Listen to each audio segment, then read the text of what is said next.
സംഘടനയില്ലെങ്കിൽ അള്ളാന്റെ ദീൻ ഇവിടെ ഉണ്ടാവില്ല. അതുകൊണ്ട് തന്നെ എല്ലാ പിഴച്ച കക്ഷികൾക്കും സംഘടനയോട് വിരോധമാണ്. സുന്നത്ത് ജമാഅത്തിന്റെ സംഘടനയോട് വെറുപ്പാണ്.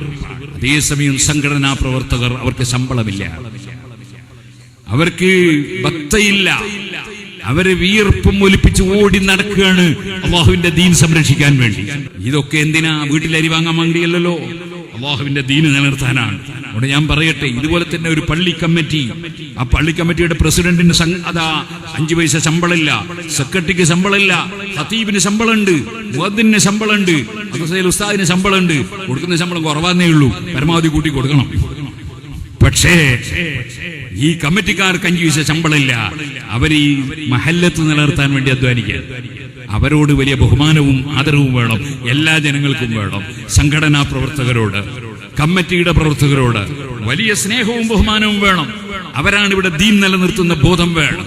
ഒന്നുകൂടി ഞാൻ പറയട്ടെ, നമ്മുടെ സംഘടന ഇല്ലാത്ത കാലത്ത് എന്തൊക്കെ നഷ്ടപ്പെട്ടു പോയി നമുക്ക്. മുഹീദ്ദീൻ ശിഖറുല്ലാഹിന്റെ പേരിൽ നിർമ്മിച്ച മുഹീദ്ദീൻ പള്ളി സുന്നികളുടെ കൈവശത്തിലുണ്ടോ? അവിടെ ഒരു മുഹീദ്ദീൻ റാത്തീബ് ഓതാൻ പറ്റുമോ? സാദുലി ശൈഖിന്റെ പേരിൽ നിർമ്മിച്ച സാദുലി പള്ളിയിൽ ഒരു സാദുലി റാത്തീബ് ഓതാൻ പറ്റുമോ? പോകട്ടെ, ബഹുമാനപ്പെട്ട കുത്തുബി തങ്ങൾ ദർസ് നടത്തിയ, അവിടുത്തെ ഉസ്താദ് ദർസ് നടത്തിയ, അന്യത്ത് ഉസ്താദ് ഓതിപ്പടിച്ച, ഉള്ളാളെ നിങ്ങൾ ഓതിപ്പടിച്ച ദാറുൽ ഉലൂം വാഴക്കാട് എന്ന സ്ഥാപനം ഇന്ന് സുന്നികളുടെ കയ്യിലുണ്ടോ? അത് പുത്തൻവാദിയുടെ കയ്യിൽ പോയില്ലേ? എന്തുകൊണ്ടാ പോയത്?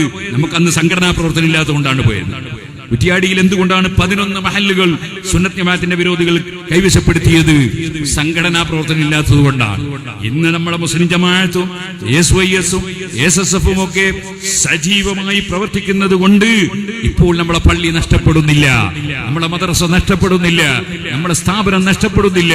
അതിനെ ശക്തിപ്പെടുത്തി നിലനിർത്തുകയാണ് നമ്മുടെ സംഘടന.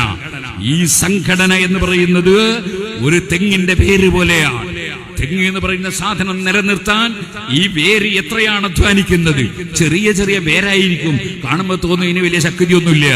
പക്ഷേ ആ വേരുകളെല്ലാം കൂടി പിടിച്ചു നിർത്തുന്നത് കൊണ്ടാണ് കൊടുങ്കാറ്റടിച്ചാലും ഈ തെങ്ങിനെ മറിച്ച് തള്ളിയിടാൻ ഈ വേരുകൾ സമ്മതിക്കില്ല. ചെറിയ ചെറിയ വേരാണെന്ന് പറഞ്ഞ കാര്യമില്ല, അത് ഒന്നിച്ചു കൂടുമ്പോൾ അതൊരു വലിയ ശക്തിയാണ്. ഈ വേരുകളാണ് ഈ ഇസ്ലാം ദീനിന്റെ മുഴുവനും നിലനിർത്തുന്ന വേരുകളായി പ്രവർത്തിക്കുന്നവരാണ് നമ്മുടെ സംഘടനാ പ്രവർത്തകർ. അവരോട് വലിയ സ്നേഹം വേണം, അവരോട് ആദരവ് വേണം, അവരോട് കൂറ് വേണം. അങ്ങനെയാണ് മുസ്ലിമീങ്ങൾ ജീവിക്കേണ്ടത്. സംഘടനയെ കുറ്റം പറയുന്നവർ അവർ കാര്യലാഭത്തിന് വേണ്ടി തള്ളി പറയുന്നവരായിരിക്കും, അവരുടെ സ്വന്തം കാര്യത്തിന് വേണ്ടി എന്തും പറയുന്നവരായിരിക്കും. അതിലൊരിക്കലും മുസ്ലിമീങ്ങൾ പെട്ടുപോകാൻ പാടില്ല. നമ്മുടെ ദീൻ ഇവിടെ നിലനിൽക്കണം. അതിന് നമ്മുടെ സംഘടനകൾ സജീവമായി പ്രവർത്തിക്കണം, നമ്മുടെ സ്ഥാപനങ്ങൾ പ്രവർത്തിക്കണം, നമ്മുടെ പള്ളികൾ ഉണ്ടാകണം, ഉള്ള പള്ളികൾ സംരക്ഷിക്കണം. അതേ സമയത്ത് മുഅ്മിനീങ്ങൾ, ഈമാനുള്ള മുഅ്മിനീങ്ങൾ, സുന്നികൾ അവരേത് സംഘടനയിൽ പ്രവർത്തിക്കുന്നവരാണെങ്കിൽ, ഒരു സംഘടനയും ഇല്ലാത്തവരാണെങ്കിലും സുന്നത്ത് ജമാഅത്തിൽപ്പെട്ട മുഅ്മിനീങ്ങൾ പരസ്പരം മിണ്ടാത്തവരാകരുത്, പരസ്പരം സലാം പറയാത്തവരാകരുത്, പരസ്പരം തുറന്നു നിസ്കരിക്കാത്തവരാകരുത്, പരസ്പരം വെറുപ്പ് വെക്കുന്നവരാകരുത്. മറിച്ച് അല്ലാഹുവിന്റെ അടുക്കൽ നമ്മുടെ ആയുസ്സിനെ കുറിച്ച് ചോദ്യം വരും.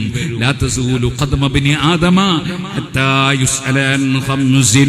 5 കാര്യങ്ങളെ കുറിച്ച് ചോദ്യം ചെയ്യപ്പെടാതെ പടച്ചവന്റെ കോടതിയിൽ കാല് നീങ്ങൂല. അൻ ഉംരിഹി ഫീമ അഫ്നാ. ആയുസ് ഏത് വിഷയത്തിലാണ് നശിപ്പിച്ചത്? ആയുസ് കാലത്ത് നീ ചെയ്തത് എന്താണ്?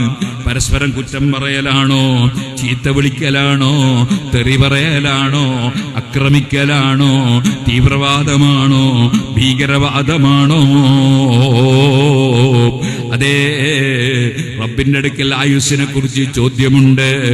അൻ ശബാബിഹി ഫീമ അബ്ലാ. യുവത്വം എവിടെയാണ് തീർത്തു കളഞ്ഞത്?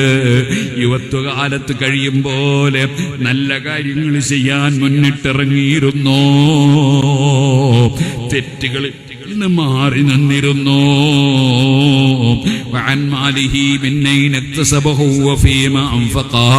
നിന്റെ ധനം നീ എങ്ങനെയാണ് ഉണ്ടാക്കിയത്? വരവിന്റെ കണക്കെവിടെ?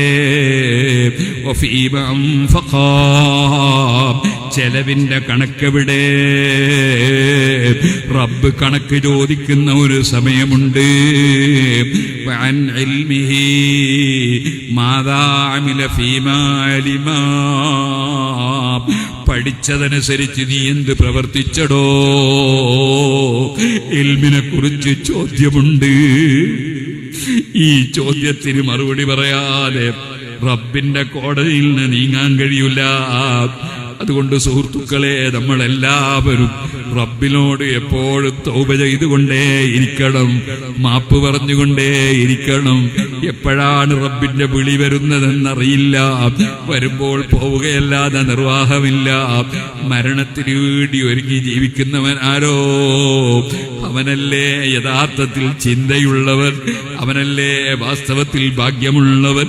അതുകൊണ്ട് ആഖിറം ചിന്തിച്ചുകൊണ്ട് ജീവിക്കണമെന്നും നിങ്ങൾ പരസ്പരം നന്നായി സഹകരിക്കണമെന്നും അള്ളാന്റെ ദീന് പഠിപ്പിക്കുന്നതിൽ ഒരാളും നിസ്സഹകരിക്കരുത്, എല്ലാവരും സഹകരിക്കണമെന്നും വളരെ വിനയത്തോടെ ഓർമ്മപ്പെടുത്തി ഞാൻ എൻ്റെ വാക്കുകൾ നിർത്തട്ടെ.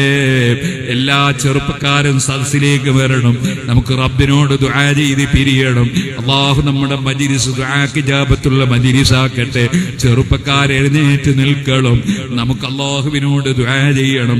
റബ്ബേ, ഞങ്ങളെ സർവ്വ മജ്‌ലിസുകളും ഞങ്ങളെ എല്ലാ സ്ഥാപനങ്ങളും ഞങ്ങളെ സംഘടനകളും ഞങ്ങൾക്ക് സ്വർഗത്തിൽ കടക്കാനുള്ള വഴിയായി കബൂൽ ചെയ്യണം അല്ലാഹ്.